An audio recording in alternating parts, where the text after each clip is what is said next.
চলো আজকে তোমাদের সঙ্গে আমি একটা সকালের জলখাবারের রেসিপি শেয়ার করি। আজকে রবিবার, তো ভেবেছিলাম কিছু একটু করি। লুচি করব না, তো একটু ছোলার ডাল ভিজিয়েছি, ওই ঘন্টা দুই তিনেক মতো ভিজিয়ে রেখেছিলাম সকালে ঘুম থেকে উঠে। আর এটাকে একটু মিক্সিতে পেস্ট করে নেবো। ময়দা তো দেখলে মেখে নিয়েছি, ওই একটু নুন, একটু সাদা তেল, ময়ান দিয়ে মেখে নিয়েছি। তেলের মধ্যে যথারীতি, তেলটা কিন্তু সর্ষের তেল দিলাম এখন প্যানের মধ্যে। এতে একটু কালো জিরে ফোড়ন দিলাম, নুন দিলাম, চিনি দিলাম, আর দিচ্ছি আদা গ্রেট করে নিয়েছি, একটু কাঁচা লঙ্কা, আর হিংটা কিন্তু অবশ্যই দেবে। আর তার মধ্যে এবার এই ছোলার ডাল বাটাটাকে ছেড়ে দেবো, দিয়ে যথারীতি নাড়াচাড়া করব। প্রথমটা একটু আঠা আঠা হয়, কিন্তু পরে আস্তে আস্তে ছেড়ে যাবে, মানে যত সময় যাবে। তবে গ্যাসটার ফ্লেমটা কিন্তু একদম লোতে রেখে করবে। ওপর থেকে একটু ভাজা মশলা ছড়িয়ে দিলাম, এর মধ্যে আছে জিরে, ধনে, শুকনো লঙ্কা আর গোটা গরম মশলা, এটাকে পেস্ট করে যে ভাজা মশলাটা তৈরি হয়।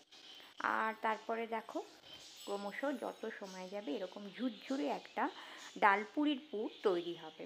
হ্যাঁ, আমি আজকে একটু ডালপুরি বানাচ্ছি সকালে। ডালপুরি বাটিতে এবার কিভাবে ভরতে হয় সেটা তো জানোই। ময়দাটাকে গোল করে বাটির আকারে করে নেওয়া। আর এই ডালটা আমি একটু রেখে দেবো, এই পুরটা আবার কাল পরশু করে নেবো। এটা মোটামুটি 4-5 দিন ভালোই থাকবে। এয়ারটাইট কন্টেনারে তোমরা রেখে দিতে পারো, 1 সপ্তাহ খুব ভালো থাকে। ফ্রিজে অবশ্যই রাখবে। এবার যথারীতি তেল দিয়ে মোটামুটি এটাকে বেলে নেব, আর তারপরে গরম তেলে এটাকে ভাজবো। এই যে আমার মোটামুটি বেলা টেলা সবই হয়ে গেছে। আর তারপরে চলো, তেলটাও গরম হয়ে এসছে আস্তে আস্তে। একটু ডিপ ফ্রাই করতে হবে যথারীতি। এটা তো আর শ্যালো ফ্রাই আমি করি না, ডিপ ফ্রাই করি। আর প্রত্যেকটা ডালপুরি কিন্তু একদম মানে সেই ফুটবলের মতো গোল হয়ে ফোলে। ভীষণ ভালো লাগে, তাই না? যখন মানে লুচি বা মানে এই ধরনের পুরিগুলো বেশ গোল হয়ে ফোলে, তখন মনে হয় যে না, খাটনিটা আমার সার্থক হলো। প্রত্যেকটা ডালপুরি কিন্তু সুন্দরভাবে ফুলে উঠবে। আর কি, চলো এবার গরম গরম সার্ভ করি।